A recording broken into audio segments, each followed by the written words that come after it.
महाराष्ट्र सदन घोटाळा प्रकरणी राज्याचे अन्न आणि नागरी पुरवठा मंत्री आणि राष्ट्रवादी काँग्रेसचे नेते छगन भुजबळ यांची निर्दोष मुक्तता करण्यात आली होती. परंतु या निर्णयाविरोधात सामाजिक कार्यकर्ते अंजली दमानिया यांनी मुंबई उच्च न्यायालयात धाव घेतली होती. या प्रकरणी मुंबई उच्च न्यायालयातील छगन भुजबळ यांच्यासह या प्रकरणातील सर्व आरोपींना नोटीस बजावण्यात आली, असं अंजली दमानिया यांनी म्हटले. या संदर्भात महत्त्वपूर्ण माहिती समोर आली आहे. त्या म्हणाल्या, मुंबई उच्च न्यायालयाचे न्यायमूर्ती मोडक यांच्यासमोर ही सुनावणी झाली. भुजबळांना सेशन कोर्टातून मिळालेली निर्दोष मुक्तता ही चुकीची होती. आम्ही कोर्टात हे सांगितलं.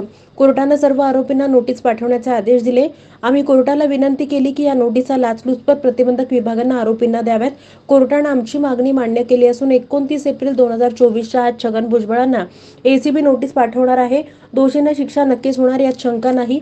लाचलुचपत प्रतिबंधक विभागाच्या न्यायालयाकडे दोषमुक्त करण्यासाठी भुजबळांनी अर्ज दाखल केला होता.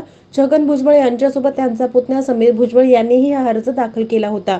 आपल्यावर करण्यात आलेले आरोप निराधार आहेत. न्यायालयानं आपल्याला दोषमुक्त करावं, असं भुजबळ यांनी म्हटलं होतं. यानंतर न्यायालयानं भुजबळांची निर्दोष मुक्तता केली होती.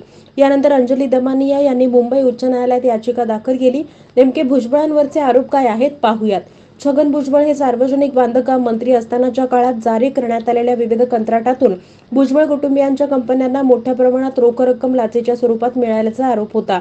महाराष्ट्र सदन आणि इंडिया बुल्स प्रकरणात राज्याच्या लाचलुचपत प्रतिबंधक विभागानं 11 जून 2015 रोजी स्वतंत्र गुन्हे दाखल केल्यानंतर 15 जून 2015 रोजी सक्तवसुली संचालनालयानं भुजबळांच्या विरोधात काळा पैसा प्रतिबंधक कायद्यान्वये 2 गुन्हे दाखल केले होते.